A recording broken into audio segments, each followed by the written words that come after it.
C'est l'heure du journal de l'Afrique. Soyez les bienvenus sur France 24. À la une ce soir, début des concertations en Guinée. À l'appel des putschistes, les discussions avec la société civile et l'opposition ont démarré ce mardi. Objectif, renouer le dialogue et former un gouvernement inclusif.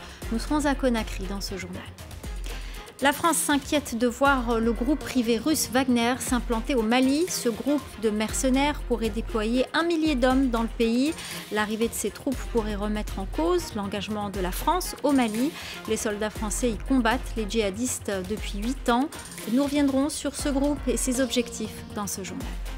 Et à la fin de cette édition, nous irons en Tanzanie à la rencontre de l'artiste Makeke, un créateur de mode qui utilise des cornes d'animaux ou des feuilles pour élaborer ses costumes.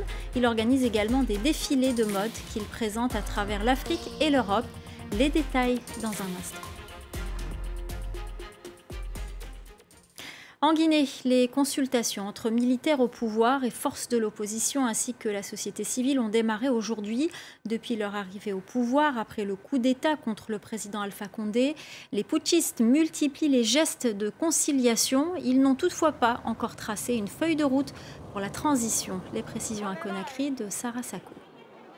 Pour cette première journée de rencontre, 3 groupes ont été reçus par le colonel Doumbouya, les politiques, les chefs coutumiers et les chefs religieux. À chaque fois, selon le même scénario, hymne national, courte allocution du colonel putschiste qui les a ensuite écoutés faire leurs remarques, leurs observations. Et puis, il a été demandé aux acteurs de travailler sur un mémorandum, une feuille de route pour accompagner la transition. Des 3 groupes reçus, c'est bien sûr celui des politiques qui a le plus attiré l'attention du public. Plusieurs dizaines de chefs de partis ont pu pénétrer dans cette salle du premier étage du Palais du Peuple et rencontrer le colonel Doumbouya. À la sortie de cette entrevue, nous avons pu échanger avec Cellou Dalein Diallo, leader de l'opposition. Écoutez ce qu'il avait à dire. Je pense que l'ensemble des partis qui ont pris la parole ont exprimé leur disponibilité. Certains ont mis en garde par rapport à certains risques de dérive, de culte de personnalité, toute une série de choses. Il semblait approuver et nous pensons, jusqu'à preuve du contraire, qu'il est de bonne foi et qu'il souhaite recueillir justement les réflexions d'ensemble des acteurs politiques.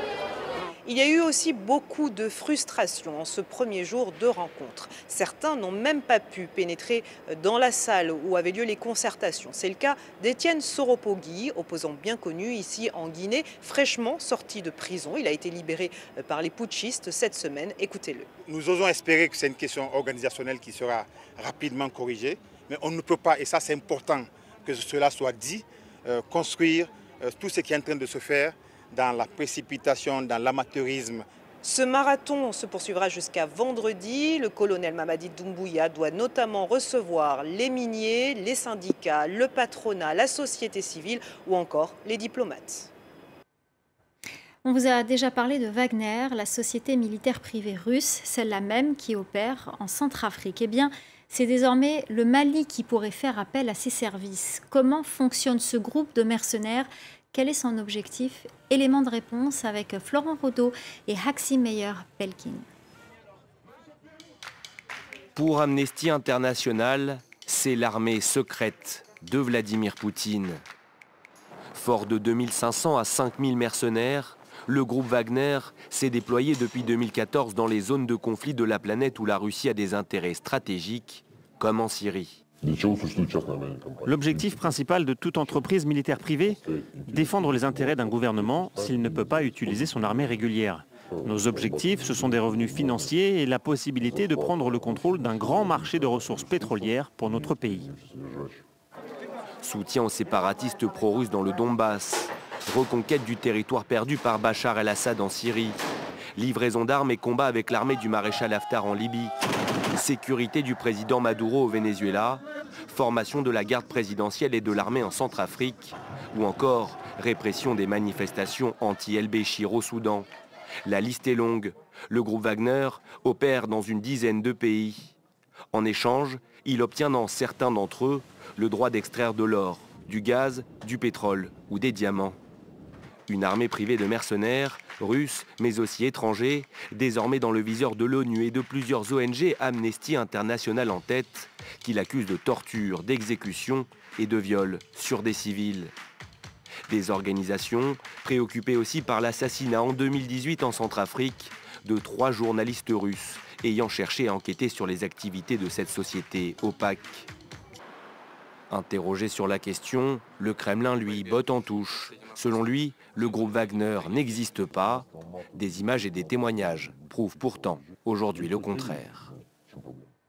Et ce possible accord avec la société de mercenaires Wagner au Mali résonne en Centrafrique, où les Russes se battent depuis décembre dernier aux côtés de l'armée nationale contre les groupes armés.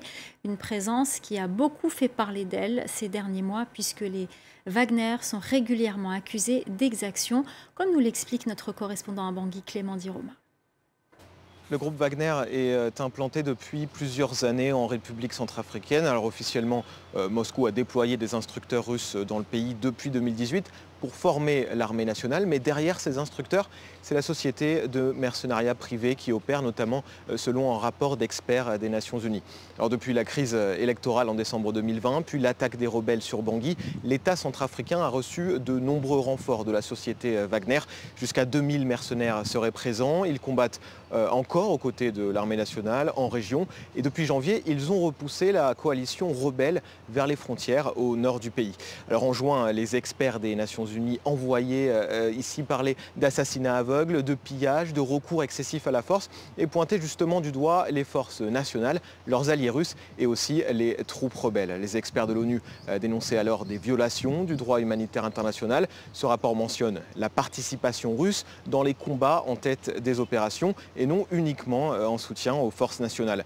La Russie dément toujours son implication dans de telles opérations et le gouvernement centrafricain parle d'un tissu de mensonges. Révoquant Kareman Jingo, c'est le nom d'un dissident rwandais, ancien lieutenant de l'armée, tué en pleine rue à Maputo, au Mozambique. Il s'y était réfugié après avoir été chassé de son pays en 1994. Des hommes armés non identifiés ont tiré sur sa voiture alors qu'il se rendait à son domicile. Une enquête a été ouverte, mais la police ne tient pour l'instant aucune piste. L'opposant était soupçonné de soutenir secrètement l'opposition au Rwanda. Plusieurs opposants ont été ciblés ou assassinés par le même mode opératoire, notamment en Afrique du Sud. Et cet autre assassinat justement en Afrique du Sud. Le 23 juillet dernier, Babita Dokaran, fonctionnaire du ministère de la Santé de la province de Johannesburg, a été tué. Son assassinat serait lié au scandale de corruption autour des entrepreneurs qui se sont enrichis avec la pandémie du Covid-19. La femme de 53 ans coopérait avec la police pour dénoncer la corruption. Reportage de Caroline Dumais, Stéphane Carstens et Nadine Théron. C'est dans une banlieue calme du sud de Johannesburg que Babita Deokaran, fonctionnaire au ministère de la Santé, a été tuée. Elle venait de déposer sa fille au lycée. Son beau-frère nous raconte. Elle attendait que ce portail s'ouvre, c'est à ce moment-là qu'elle a été attaquée. Il y a un garage en face, juste en haut de la route. Mais les caméras de surveillance du garage et de tout le quartier d'ailleurs ont été éteintes à 8h20 et reconnectées à 8h40. Aucun témoin, aucune image du travail de professionnels. Comme en témoigne sa voiture criblée de balles, aujourd'hui garée dans le garage. Rien n'a été volé pendant l'attaque. Pour la police, Babita a fait l'objet d'un meurtre ciblé. Sa famille savait qu'elle avait des problèmes en tant que gestionnaire du département provincial de la santé. Elle nous l'avait signalé. Elle nous avait dit, vous savez, j'ai été suspendue un moment parce que je refusais de coopérer avec des activités qui n'étaient pas honnêtes. La famille ignorait qu'elle était le témoin clé d'une affaire de corruption qui porte sur plus de 20 millions d'euros d'achat d'équipements de protection contre le coronavirus. Dans cette fondation, on travaille à éclaircir de nombreuses affaires de corruption depuis près de 10 ans. Son directeur assure que Babita n'est pas le premier témoin à disparaître. Le meurtre de Babita a eu pour conséquence de mettre en lumière l'assassinat d'une demi-douzaine de personnes ces dernières années et peut-être beaucoup plus. Dans une société où les détournements d'argent représenteraient plusieurs centaines de millions d'euros, les lanceurs d'alerte risquent leur vie. Des membres de la société civile ont déposé une pétition au Parlement pour qu'ils soient mieux protégés. Nous demandons au Parlement de revoir d'urgence la législation relative à la protection des lanceurs d'alerte. 6 suspects ont été arrêtés pour le meurtre de Babita. Le gouvernement a promis de trouver et de juger tous les commanditaires. Dans le reste de l'actualité, en bref et en images, ce bilan au Soudan, 84 morts suite aux inondations causées par de fortes pluies qui se sont abattues plusieurs jours consécutifs sur le pays. Les dégâts sont considérables, des milliers de maisons ont été détruites dans 11 États du pays. Les autorités djiboutiennes ont démenti mardi des rumeurs sur l'état de santé du président Ismaël Omar Guelleh, âgé de 73 ans et au pouvoir depuis 1999. Le gouvernement affirme que le président prenait du repos après un surmenage. Des rumeurs circulaient sur les réseaux sociaux affirmant qu'Omar Guelleh était hospitalisé à Paris. Réélu en avril avec plus de 98% des voix, Ismaël Omar Guelleh dirige ce petit pays d'une main de fer. Le festival du film international de Marrakech a de nouveau été reporté à une date ultérieure en raison de la pandémie de Covid-19. C'est la deuxième année consécutive que l'événement est annulé. La 19e édition devait se dérouler du 29 novembre au 7 décembre dans la ville rouge de l'Atlas marocain.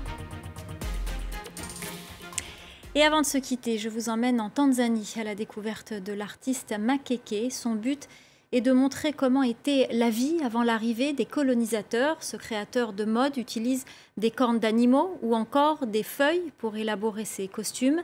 Il crée aussi des défilés de mode qu'il présente à travers l'Afrique et l'Europe. Nicolas Germain.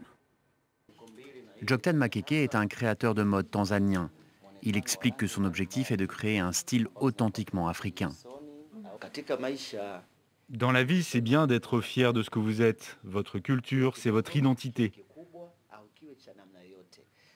Avant le colonialisme, on avait notre propre culture, mais désormais, les choses ont changé. J'essaie d'éduquer les jeunes pour qu'ils sachent apprécier notre culture.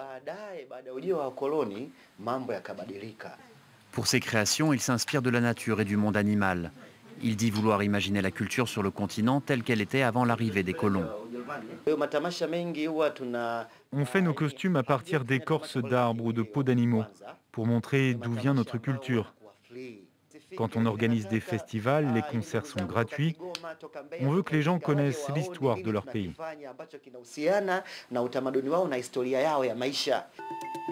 Ces défilés sont conçus comme des spectacles. Ces dernières années, il les a présentés dans une trentaine de pays, dont le Nigeria, le Kenya, la France et l'Espagne.